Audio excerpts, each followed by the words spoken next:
Hello and welcome back to Favorite Things. Today we're going to be comparing the Rolex Explorer 114270 and the Omega Railmaster 2504. This is not meant to be a head-to-head competition, just an objective look between the two of them to explore their similarities and differences. Okay, so right off the bat, from a superficial point of view, they seem pretty similar. They're both 36mm watches, both with a 369 dial, and they are three-handed with no complications. They're relatively slim. They have screw-down crowns. They have no rotating bezels. They're just both smooth bezels, and they both come on stainless steel bracelets. And they are very legible with their white on black dials layouts. Both the Explorer and the Railmaster can be seen as variations of date models from their respective brands. In the case of the Rolex, you can consider it a non-date sporty model of the Datejust, particularly the 16200, which it shares its case with. And in the case of the Railmaster, it is pretty much a dressed down, more sportier version of the first generation Aqua Terra 2500 series. Both of these watches that I hold in my hand are from the same era, being made in 2007. As far as case dimensions, the Rolex diameter is just short of 36mm at 36 3/4 versus the Railmaster, which is just over 36. The lug tip to lug tip on the Rolex Explorer is 44mm, and the Railmaster lug tip to lug tip is just short of that at 43.8. And then case thickness, overall case thickness, the Rolex Explorer is let's call it 11.2, and the Railmaster is slightly narrower, slightly thinner at just over 11. Now, if we start looking a little closer, we start to see some distinctions. The Explorer has a 369 dial with a inverted triangle at the top, versus the Railmaster, you have a 369/12 dial. So you get more orientation, a little distinction between the different markers with the Rolex versus a more symmetrical dial in the case of the Omega. On the Rolex, you have a minute track or seconds track that basically frames the rest of the dial that runs along the perimeter of the dial. Versus on the Omega, with the Railmaster, you have these bold shark tooth hour markers that extend all the way down and interact with the minute markers. The Railmaster has a larger dial opening at 31mm and a bezel circumference at 35.25mm, whereas the Explorer has a 30.2mm dial opening and a bezel circumference of 34.75. The Explorer, at least this model, does not have loomed numbers, but the Railmaster does. However, the 369 finally earned their loom in 2006, starting with the 39mm 21470 Mark II Explorer, and also the current 36mm 124270 Explorer.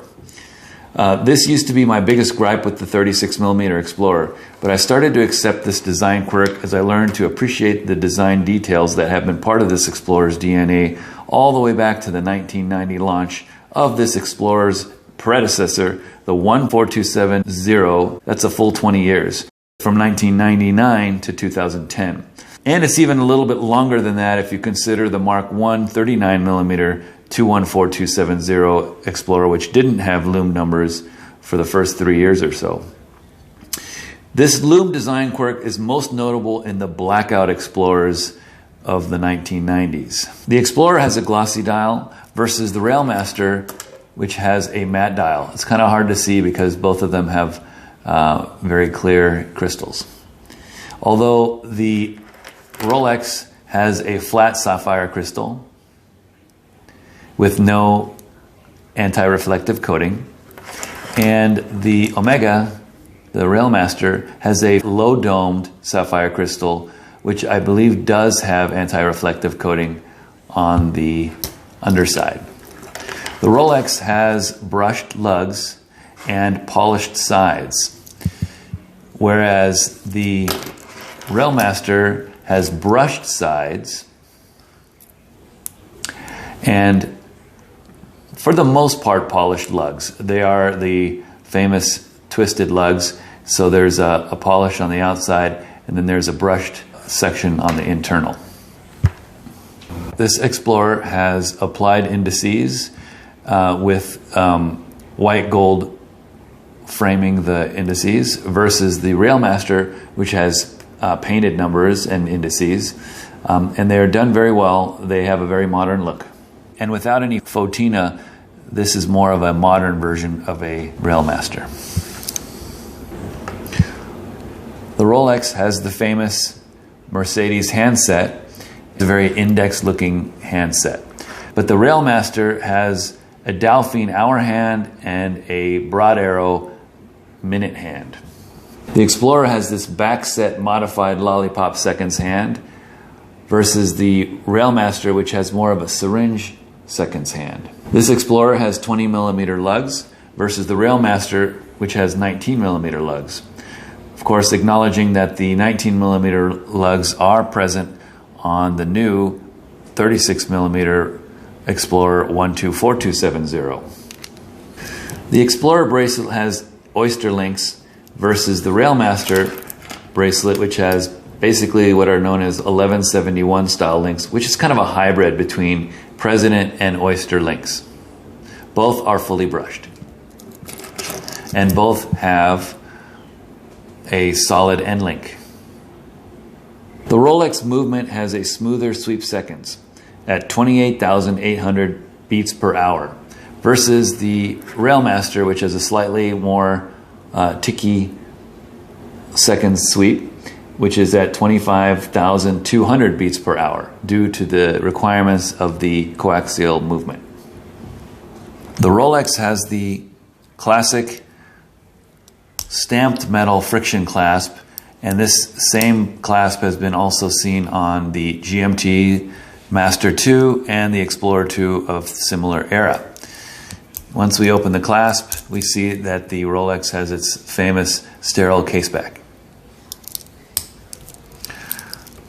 The Railmaster has a single button release sliding deployant clasp, and it takes a little getting used to, but it's very slim.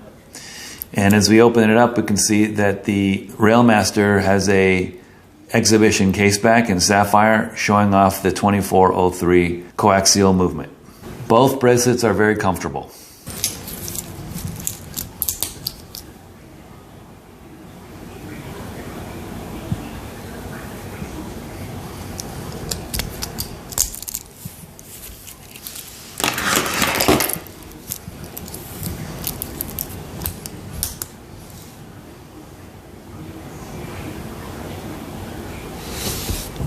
The Explorer bracelet tapers from 20mm to 15.6mm, and at the clasp it's 16.7mm. Whereas the Railmaster bracelet tapers from 19mm to 16mm at the clasp. Probably the biggest difference is, as far as usability, the Rolex has screw links versus the Omega, which has pin and collar links. Also, the Rolex has the advantage of some adjustment holes on the clasp for fine-tuning the adjustment. Not quite on the fly, but definitely doable. I usually use a toothpick. Versus the Railmaster, since we don't have any fine adjustments available, you have to add or remove links. And to get just the right size, you oftentimes have to use this half link. And I have posted a video previously on how to use a pin link tool, and if you look up in the upper right corner, you'll see that. And because of that, I'm not really looking forward to the summer months where I often have to add links, and so that's when I may just use a different bracelet, like my Forstner, for example. So with these two bracelets being adjusted to comfortably fit my 6 3/4 inch wrist, let's take a look at the difference in weight. The Explorer being 102.7 grams, and the Railmaster being a little bit heavier at 100 and just about 111 grams. I think a lot of that comes from the fact that the center links of the bracelet on the Railmaster are solid versus we have hollow center links on the Explorer.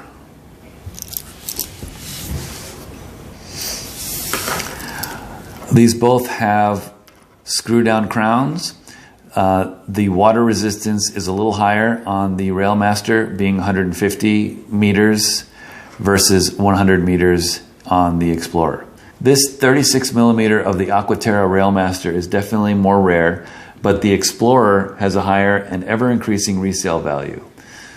And it's also just easier to sell in general.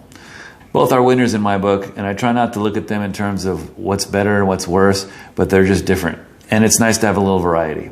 Hey, thanks for watching. Please like and subscribe, and I'll see you in the next one.